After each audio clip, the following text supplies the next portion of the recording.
नमस्कार, स्वागत है आप सबका हमारे खास कार्यक्रम देश देशांतर में। मैं हूं कवीन सचान। लॉकडाउन के बीच में हमने देखा है कि किस तरीके से जो शिक्षा व्यवस्था है उसको भी कायम रखने की कोशिश की जा रही है। बड़े शहरों और मेट्रो में इसके प्रयास सार्थक हैं और हमें नजर आ रहे हैं। डिजिटल या ऑनलाइन क्लासेस के जरिए बच्चों को शिक्षा देने की तैयारी की गई और उसके नतीजे हमारे सामने हैं।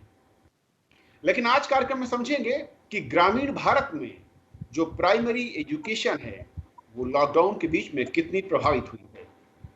उसे वापस पटरी पर लाने या इस लॉकडाउन के बीच में ग्रामीण भारत के बच्चों को प्राइमरी शिक्षा देने के लिए हमारे पास क्या टूल, क्या विकल्प हैं और हम अब तक उसका कितना इस्तेमाल कर पाए हैं। राज्यों के स्तर पर क्या चुनौतियां हैं और क्या कुछ नए मोड हो सकते हैं जिसके जरिए हम ग्रामीण भारत के बच्चों को इस लॉकडाउन के बीच में भी शिक्षा देते रहें। समझेंगे अपने तीन खास विद्वानों के जरिए। हमारे साथ आज चर्चा में शामिल हो रहे हैं S C. Tripathi ji, former secretary ministry of HRD, government of India में रहे हैं। सर, बहुत बहुत स्वागत आपका। हमारे साथ सी.वी. शर्मा जी हैं, चेयरमैन हैं एनआईओएस से। शर्मा जी, बहुत बहुत स्वागत आपका।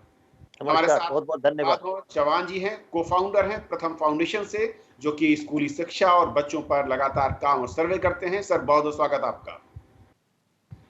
शुरुआत मैं त्रिपाठी सर आपसे करना चाहूंगा। अपने आप में ये विषम परिस्थितियां हैं और शायद ही जीवन काल में इस तरह की परिस्थितियों को हमें से किसी ने देखा हो, लेकिन शहरी इलाकों में हम देख रहे हैं कि शिक्षा को लेकर काफी अच्छे प्रयास हो रहे हैं। ऑनलाइन डिजिटल क्लासेस, यूट्यूब के जरिए या अलग अलग जो मैं कहूँ कि मंच हैं, उसके जरिए शिक्षा देने की कोशिश हो रही है। इसके काफी अच्छे नतीजे अब तक हम देख पा रहे हैं। लेकिन ग्रामीण भारत में थोड़ी मुश्किल है। वहां पर अभी प्राइमरी एजुकेशन खास तौर पर मैं कहा जाए, जो वहां पर किस तरीके से आप देखते हैं ये चैलेंज है और क्या रास्ते हमारे सामने आज हैं?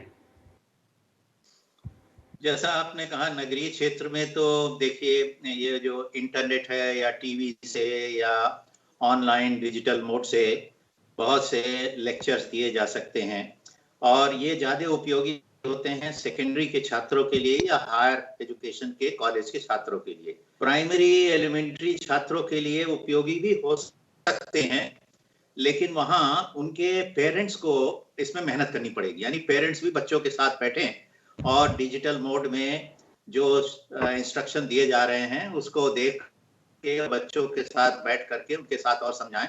तो अर्बन क्षेत्र में, नगरीय क्षेत्र में तो ये हो सकता है। लेकिन देखिए, ग्रामीण क्षेत्र में एक तो इंटरनेट की व्यवस्था उतनी नहीं है, बिजली भी सब जगह नहीं है, और दूसरी बात कि वहाँ के लोगों की जो डिजिटल मोड में काम करने की जो उनका अनुभव है वो बहुत कम है, और बच्चों का तो और भी कम है।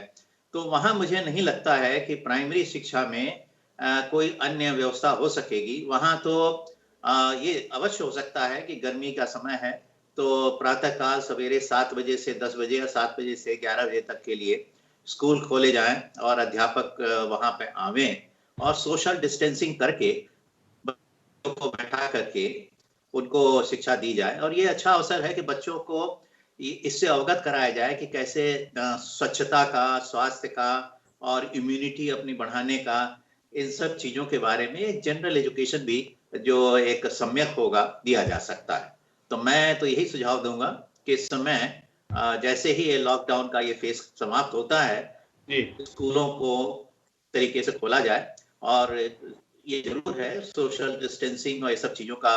देखिए, ग्रामीण क्षेत्र में स्थान की कमी नहीं होती है और इतना ज्यादा कंजेशन भी नहीं होता है, इसलिए सोशल डिस्टेंसिंग हो सकती है। अगर कमरे छोटे हैं तो बाहर बैठ करके, और इसीलिए मैं सवेरे का टाइम दे रहा हूँ कि 7 बजे से 10 बजे का समय अगर रखा जाए तो ये व्यवस्था करी जा सकती है। माधव सर, किस तरीके का चैलेंज देखते हैं ग्रामीण भारत के लिए प्राइमरी एजुकेशन को अगर हम समझें इस लॉकडाउन पीरियड में, और विकल्पों के तौर पर कहीं कोई मॉडल अगर आपकी नॉलेज में हो, आपकी जानकारी में हो, जो कि अपनाया जा रहा है, जो कि हम विस्तार से पूरे देश में लागू कर पाएं या अलग अलग राज्यों से अपना पाएं? पहले तो मैं ये कहूँगा कि जब से ये कोविड की वजह से लॉकडाउन हो रहा है, तो स्कूलें बंद हो गई, तब से जो हम लोग सालों साल करने की कोशिश में तो हुआ नहीं, वो कुछ हफ्तों में करने की कोशिश हो रही है। और ये समझ रहा हूँ मैं कि कोशिश बहुत जारी है, ऐसा नहीं कि कोशिश की कमी है। अब हो ही गया कि हम लोग समझते हैं कि हफ्ते भर में पूरा हो जाएगा काम, तो ऐसे नहीं होने वाला।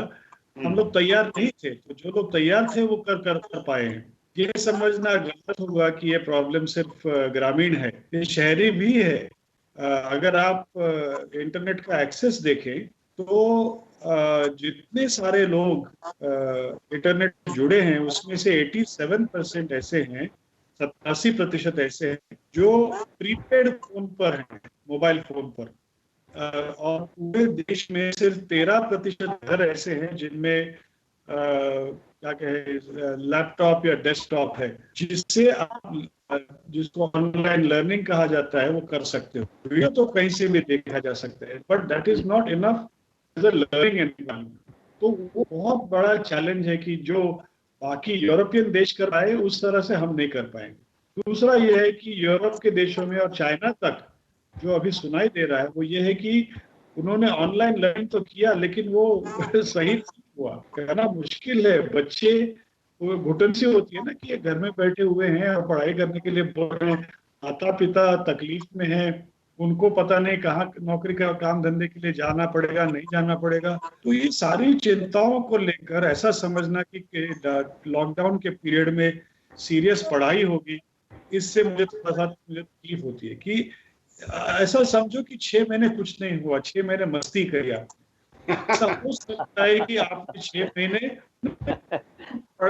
मतलब पढ़ाई 6 महीने की, 6 महीने तो नहीं है, 3 महीने 1.5 महीना 2 महीने हुए हैं। और मैं तुम्हारी चीज से सहमत हूँ कि ग्रामीण इलाकों में स्कूलें खोलना कोई गैर अच्छा होगा। तो लेकिन अब जहां तक कि ये लॉकडाउन का पीरियड है, इसमें एक्सपेरिमेंट्स क्या हो रहे हैं, क्या किया जा सकता है, तो पहले तो ये समझ लेना चाहिए कि ये ऑनलाइन पढ़ाना ये अपर क्लासेस के लिए है, जिनके पास डिवाइसेस हैं, जिनके पास लैपटॉप्स है, जिनके पास डेस्कटॉप्स है, वो और जिनके पास वो नहीं है उनके लिए इस तरह का ऑनलाइन लर्निंग नहीं हो सकता। बहुत सारे राज्य ऐसे हैं जिन्होंने व्हाट्सएप के माध्यम से मैसेजेस भेजना शुरू कर दिया है, 5वीं 6वीं के लिए अपना लेसन पढ़ लो। कुछ हद तक एक स्टेप का जो प्लेटफॉर्म है उस पर भी बच्चों को बोला जाता है कि ये वीडियो देखो, पढ़ने की कोशिश करो। कमजोर है लेकिन ये एफर्ट है, कोई तो कोशिश हो रही है। लेकिन इससे भी बड़ा जो है कि हम लोग देख रहे हैं ग्रामीण इलाकों में, यूपी में, राजस्थान में, महाराष्ट्र में 40 से 60% बच्चों को किसी भी किस्म का डिजिटल क्या कहें एंड्रॉइड एक्सेस या इंटरनेट का एक्सेस नहीं है। तो आप उनको मैसेज भी नहीं भेज सकते हैं। ये इस पर क्या किया जाए? आया जो NIOS के हमारे शर्मा जी हैं उनके लिए बता। माधव सर बिल्कुल, जो मैं एक उदाहरण देना चाहता हूं ताकि जो न्यू लर्निंग ऐप या सिस्टम एडॉप्ट कर रही है, हमारी एजेंसियां कर रही हैं, उसको मैं समझना चाह रहा था। शर्मा जी, 2 महत्वपूर्ण बातें हैं। देखिए, जो माधव सर कह रहे हैं बहुत अहम है कि ग्रामीण भारत में 40% ऐसे बच्चे हैं या परिवार हैं जिनके पास इंटरनेट की रीच नहीं है। अब सवाल है कि उस ग्रामीण भारत में एजुकेशन, खासकर प्राइमरी एजुकेशन के अगर मैं बात करूं, कैसे उस बच्चे के घर तक या उस बच्चे के रीच तक हम पहुंचा सकते हैं या पहुंचा पा रहे हैं? क्या डिफरेंट मोड हो सकते हैं या कोई ऐसा एक्सपेरिमेंट किया हो आप लोगों ने जो कि अब तक सक्सेसफुल रहा हो किसी एक इलाके में? सबसे पहले तो मैं ये कहना चाहूंगा कि जब हम बात करते हैं ऑनलाइन एजुकेशन की, तो हम ऐसा मान के चलते हैं कि क्लास का विकल्प तैयार कर रहे हैं। अगर बिल्कुल प्रोटोटाइप नहीं बना तो शिक्षा नहीं हुई, ये बिल्कुल गलत धारणा है। दूरस्थ शिक्षा भारत में सबसे मजबूत है और एक समय में 25% उच्च शिक्षा के विद्यार्थी दूरस्थ शिक्षा से शिक्षा प्राप्त कर रहे थे और हमारा प्रयास, देश का प्रयास था कि हम 50% तक ले जाएं। दूरस्थ शिक्षा केवल कंप्यूटर बेस्ड शिक्षा नहीं है। वन साइज फिट्स ऑल गलत धारणा है। हमको तमाम मीडिया और तमाम टेक्नोलॉजी को लेना पड़ेगा। मैं एक छोटी सी बात कहूं, नरेंद्र मोदी जी जब मन की बात रेडियो से करना शुरू किए तो रेडियो का कितना प्रचार बढ़ा, यूज बढ़ा और सब लोग रेडियो सुनने लगे। हम रेडियो को हमेशा भूल जाते हैं हम जो शिक्षाविद हैं, जो दूरस्थ शिक्षा से जुड़े रहे हैं, हम इसको सबसे सशक्त मीडियम मानते हैं प्राइमरी एजुकेशन के लिए। आप जरा सोच के देखिए कि अब हम 3 साल से बच्चों को लाने जा रहे हैं प्राथमिक शिक्षा में।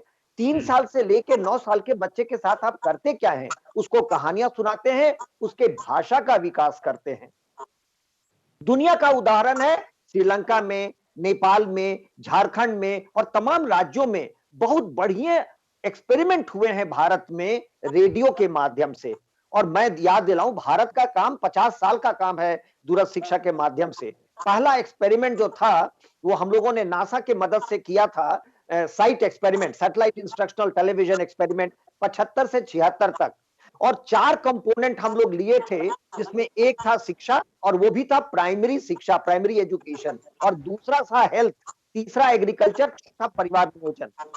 वो सारा काम और सारा एक्सपीरियंस मेरा है कि हम प्राथमिक स्तर के बच्चों को और उनके अभिभावकों को, देखिए एक बड़ी परेशानी अभी हो रही है, तो मैं आपके माध्यम से सबों तक पहुंचाना चाहूंगा। सारे माता पिता, सारे वैसे लोग जो शिक्षा से जुड़े नहीं हैं, आज वो शिक्षा देने का दायित्व उठा लेते हैं। शिक्षा बिल्कुल नॉन प्रोफेशनल, नॉन टेक्निकल चीज है, ऐसी नहीं बात है। तो जो प्रोफेशनली ट्रेंड है पढ़ाने के लिए, उसी को पढ़ाना चाहिए। अब 6 घंटे का स्कूल होता था, इसका मतलब ये नहीं है कि जब हम ऑनलाइन करने लगे हैं तो पूरे 6 घंटे बच्चा ड्रेस पहन के घर पर बैठे, लैपटॉप के सामने बैठे और देखे, नहीं। 2 घंटे पढ़ाई कर ले, 2 घंटे कोई वीडियो देख ले, 1-2 घंटे इंटरैक्शन शुरू हो जाए। आप लोग को मैं के साथ साझा करना चाहूंगा कि हम लोगों ने आग्रह किया था इंफॉर्मेशन एंड ब्रॉडकास्टिंग मंत्रालय मंत्री जी को, खास प्रकाश जावड़ेकर जी को। उन्होंने हमारा 3 चैनल लाइव कर दिया है, ये सारे सर्विस प्रोवाइडर्स पर आ रहा है। जरा आप इन चैनल्स को जाके देखिए। देश के सुदूर एरिया से बच्चे प्रश्न पूछ रहे हैं लाइव, और टीचर घर से, जैसे आप मेरा इंटरव्यू करा रहे हैं हम लोगों का, टीचर दूर दराज के स्कूलों में बैठा उनके प्रश्नों का उत्तर दे रहा है। त्रिपाठी सर, जैसे कि शर्मा जी कह रहे थे कि नए जो मोड हैं, चाहे वो रेडियो की बात करें या फिर टेलीविजन, क्या इस संकट के दौर में, इस कोरोना लॉकडाउन के दौर में, ये टूल जो हैं, चाहे वो रेडियो का हो या टेलीविजन का हो, ये रूरल इंडिया में एजुकेशन के लिए थोड़ा सा हेल्पफुल हो सकता है, या कितना प्रभावी ये माध्यम बन सकता है?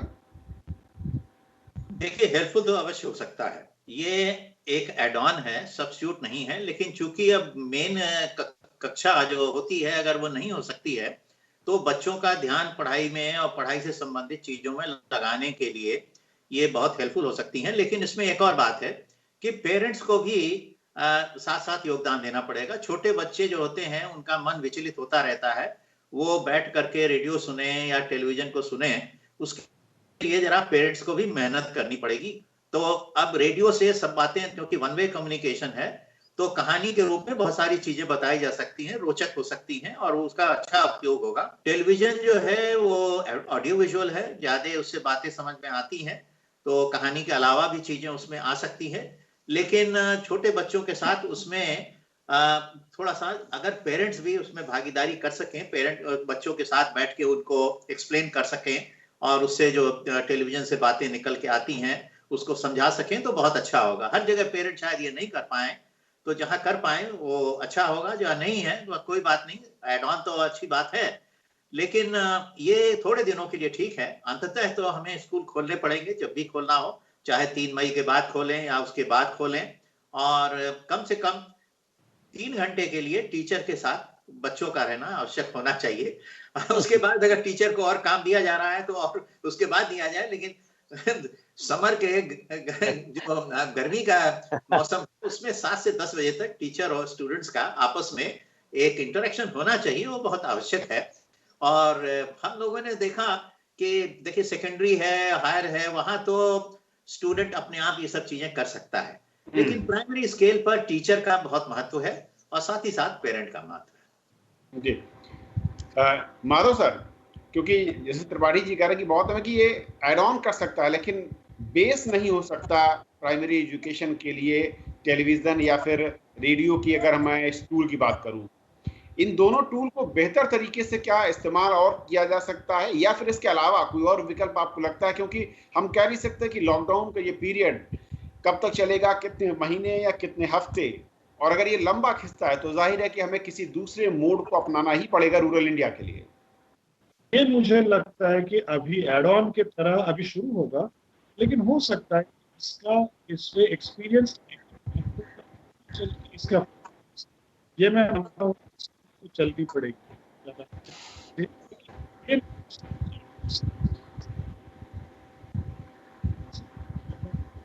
शर्मा जी के लिए कि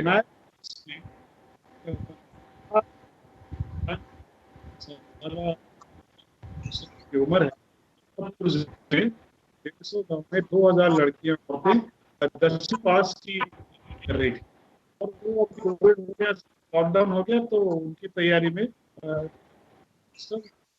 और तैयारी हम वो भी डिस्टेंस लर्निंग में कर रहे थे। 3-4 लड़कियों के साथ में एक टैबलेट जिससे वो सीख रही थी क्लासरूम, तो फिर इसके माध्यम से हम लोग आगे ले जाने की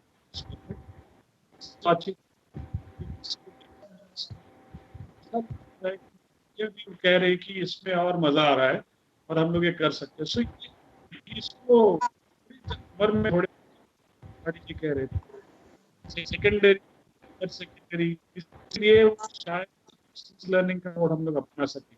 ये हमारी नहीं है, ये नहीं हो सकता वर्चुअल क्लासरूम हर जगह चले, लेकिन इसका एक्सपेरिमेंटेशन करना मेरे ख्याल में बहुत जरूरी है, और इस पर वो एक्सपेरिमेंटेशन हम लोग करें।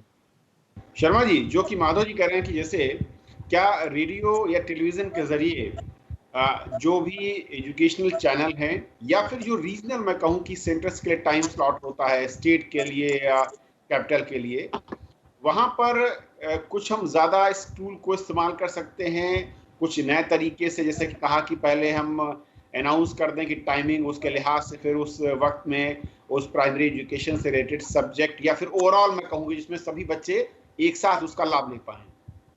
मैं ये कहना चाहता हूं कि हम लोगों ने बिल्कुल नेग्लेक्ट किया दूरस्थ शिक्षा को। अगर अभी तक हम इसको समग्र रूप से सोच करके सभी टेक्नोलॉजी को लाते एक जगह, तो आज हम बड़ी अच्छी स्थिति में थे। और मैं एक चीज और बोलूं कि हम जो ओवरऑल रिमार्क्स दे रहे हैं, स्वीपिंग रिमार्क्स दे रहे हैं कि गांव में ये नहीं हो रहा है, मैं गांव के शिक्षकों के संपर्क में हूं। छोटे छोटे शहरों के शिक्षक अपने बच्चों से व्हाट्सएप पर जुड़े हैं और उनको पढ़ा रहे हैं। देखिए, जहां तक टेक्नोलॉजी का यूज से कंटेंट ट्रांसफर की बात है, वो बिल्कुल अबाधित बिल्कुल कोर्ट में चल रहा है। लेकिन चिंता हमारी शिक्षाविदों की ये है कि पूरे स्कूल का केवल काम कंटेंट ट्रांसफर नहीं है, लर्निंग टू लिव टुगेदर ये ज्यादा इंपॉर्टेंट है। इसलिए बच्चों को साथ लाना जरूरी है कि हमारे बच्चे साथ रहें, खेलें, झगड़ें, आपस में वाद विवाद करें और सीखें। जहां तक टेक्नोलॉजी का सवाल है, आज जो इससे हमको सीखने की आवश्यकता है वो ये सचान जी कि हम सब ये एक्सपेरिमेंट करते रहे 50 साल में और सबको भुलाते रहे।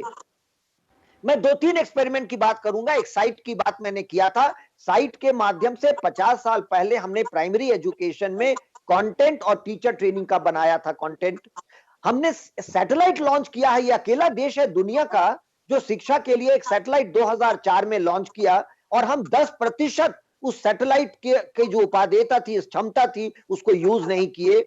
आज जिस इंटरैक्शन की हम बात कर रहे हैं वो इंटरैक्शन हम सैटेलाइट के थ्रू करते रहे हैं। Indira Gandhi national open university से हमारे विद्यार्थी पढ़ते रहे हैं इग्नू के टीचर से। और छोड़ दीजिए देश में, हमको शायद नहीं पता है, कलाम साहब अफ्रीका गए थे और ये वहां ऑफर करके आए थे इंडिया आपको पढ़ाएगा। 36 देशों को हम इग्नू से बैठे, एम्स में बैठे और IARI से बैठे, मेडिकल की शिक्षा, मैनेजमेंट की शिक्षा और मेडिसिन की शिक्षा भारत से 36 अफ्रीकन देशों को हम दे रहे थे, लेकिन हम उनको भुला देते हैं। मैं कहना यह चाहता हूं, बड़ा अच्छा ये डिस्कशन है कि अफ्रीका के 36 देशों को हम पढ़ाते हैं लेकिन भारत के गांव को नहीं पढ़ा सकते। हमने एक्सपेरिमेंट नहीं किया और एक्सपेरिमेंट को भारत में नहीं लगाते हैं। मैं आज ये कहना चाहूंगा, कोरोना चलेगा, कभी यहां निकलेगा, कभी वहां निकलेगा, सुचारू विद्यालय नहीं कर पाएंगे। एक लॉन्ग टर्म पर्सपेक्टिव में हमको तैयारी करनी चाहिए कि हम कैसे कंटेंट ट्रांसफर कर सकेंगे, और जब कोरोना से बाहर निकलेंगे, लॉकडाउन से, बच्चे मिले, खेले, आपस में बात करें और content transfer is no issue, India is ready. Bharat की 50 साल की तैयारी है, बिल्कुल तैयार है कंटेंट ट्रांसफर करने के लिए। शर्मा जी, मैं क्योंकि जो हम लोग चर्चा कर रहे हैं इस वक्त देश देशांतर कार्यक्रम में, मैं दर्शकों से उस विषय से संबंधित सवाल भी रिक्वेस्ट करता हूं, अगर उनके इलाके से जुड़ा कोई सवाल है इस विषय पर। रूरल इंडिया में प्राइमरी एजुकेशन पर करीब मेरे पास 42 क्वेश्चन लोगों ने ट्विटर पर, फेसबुक पर मुझे मेल किए या व्हाट्सएप किए हैं। मैं उसमें से कुछ सवालों को चाह रहा हूं। पहला जो बहुत अहम, इसमें करीब 8 लोगों ने कहा कि सर, जो भी चैनल के थ्रू प्रचारित प्रसारित किया जा रहा है, जिसकी जानकारी ग्राम स्तर पर पंचायतों को नहीं है, उसका लेने का क्या सिस्टम है, और क्या प्रधानों को भी, यानी कि सरपंचों को भी, या वहां पर जो सरकारी महकमा है उसको भी इसकी जानकारी नहीं है, उन्हें भी इसके बारे में बताया जाए ताकि वो गांव वालों को जागरूक कर सके। सबसे बढ़िया मटेरियल तैयार किया गया है। सरकारी क्षेत्र के सबसे बढ़िया चुने हुए शिक्षक स्वयं का कंटेंट बनाए हैं। पता होना चाहिए हमारे ग्राम पंचायतों को, हमारे विद्यालय के शिक्षकों को, प्राचार्यों को कि स्वयं जैसा एक प्लेटफॉर्म है उस पर आओ। NIOS के सारे कोर्स उस पर डाले हुए हैं। ये 4 क्वाड्रेंट हैं।